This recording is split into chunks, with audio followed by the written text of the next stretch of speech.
So, good evening, dear client. So, I am the owner of Ace Event Services. My name is Asi Bernarte. So, as you can see in the file that I've sent you, I have the contact name, which is Asi Bernarte, and the email address, the aeventservices.com, and the contact number.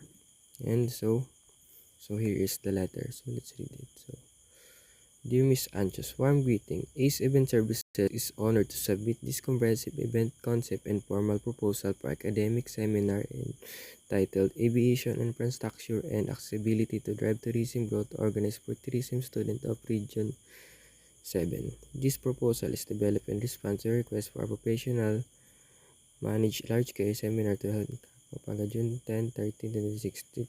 The proposed event aims to strengthen students' academic understanding of tourism development by examining the vital roles of aviation, infrastructure, and accessibility, and fostering sustainable tourism growth. With our commitment to academic excellence, strategic planning, and seamless coordination, this event is prepared to deliver an organized educational and learning experience. We look forward to the opportunity to collaborate with FM other events and contribute to success. So, respectfully yours, Asi Bernarte, CEO and event manager. So, here is our company history. So, um, so this company was actually founded because I was working in as a wedding coordinator. So, that inspired me because it makes so much money. So, that's why I'm inspired to start this company. So in the logo, when you read it, it means ACE event, meaning ACE. So it represents excellence, reliability, and high performance. It means we deliver that kind of service. And here is the company mission and vision. So in the SWOT analysis, here are the strengths, weaknesses, opportunities, and threats. So we complete an event selling, catering, and coordination service, creative and passionate team, affordable and high quality service, strong focus on client satisfaction, new company with limited experience, small client and supplier network, low brand awareness, limited coverage within Sorsogon, growing demand for event services, rising popularity of this. Use of social media for promotion, strong competition in the region, available weather for outdoor events, rising cost of materials and supplies.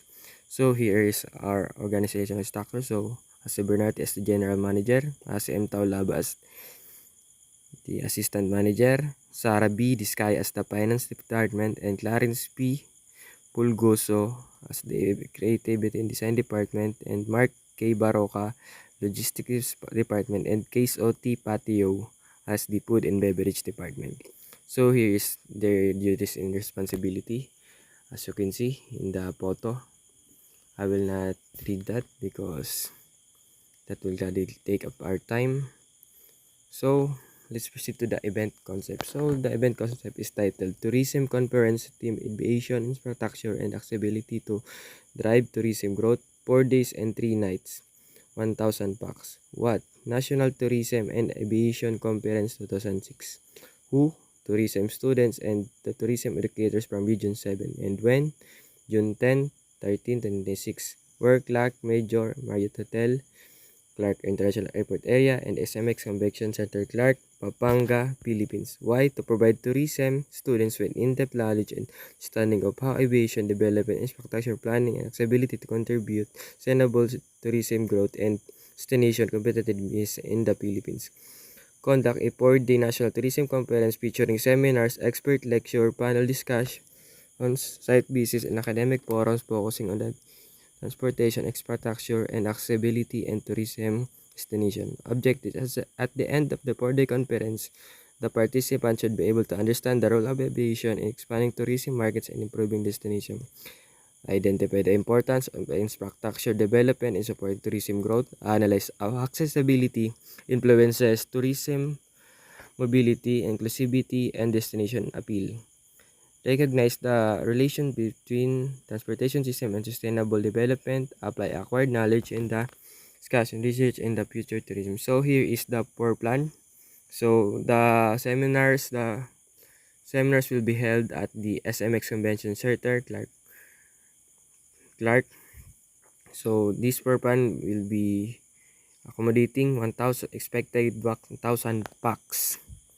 So here is the scheduled program. So in day 1 is the arrival and the registration and reception, the opening ceremony, and the first plenary session, which is the role of aviation and expanding tourism markets. So in the day 2 is we will tackle the speakers will tackle the plenary session 2, which is titled Infrastructure Development as a Pillar of Tourism Growth.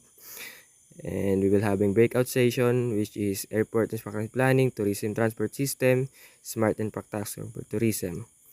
And in the day 3, we will having site visits, which is the Clark International Airport and airport facilities and operation tours. And in the day 4 is the last topic, which is the sustainable tourism through integrated transport system. And lastly, the closing ceremony. So that will be all for the program. And here is the budget plan. As you can see in the budget plan, in the accommodation inventory, we have a total of 2,000. We have the total, as you can see in the video. We have the food, transportation, auxiliary services, speaker expenses, miscellaneous expenses, the total expenses. This is audited by our finance department.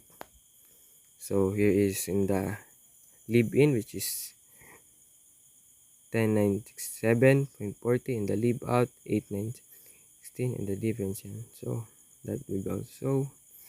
Here are the services offered of our company, which is his event. So we also we handle corporate events, special events, and other services offered. So in the accommodation, we will be staying at the Marriott Hotel Clark. So here are the venue description. Here are some of photos of the Marriott Hotel Clark. So here are the hotel amenities. You will have a swan spa, fitness center, so you can exercise during that 4-day seminar, and a swimming pool, so you can relax. And in the bedroom and guest, so we have the deluxe guest room, the double deluxe guest room, and the deluxe guest room, which have a executive lounge box. Wow! So here is the tourist destination park, Clark Freeport Zone, Treetop Adventure, Clark Museum, and Aviation Park. So in the transportation, some of the participants can use the air transportation through the Cebu Pacific and Philippine Airlines, Air Asia through the Clark National Airport. So here the land transpo, you can access through Peltranco. So here are the bus types: ordinary, deluxe, and executive. So here are the catering service. We have 3 food packs. This is the food pack A, food pack B, and food pack C. So here are the auxiliary service. So here, our security will be equipped with that item, baton, pistol, and taser. So your safety is a must. So yeah, the medical service also, and lastly is the memorandum of agreement. So yeah, that's all. Thank you. Have a good day. Thank you for listening.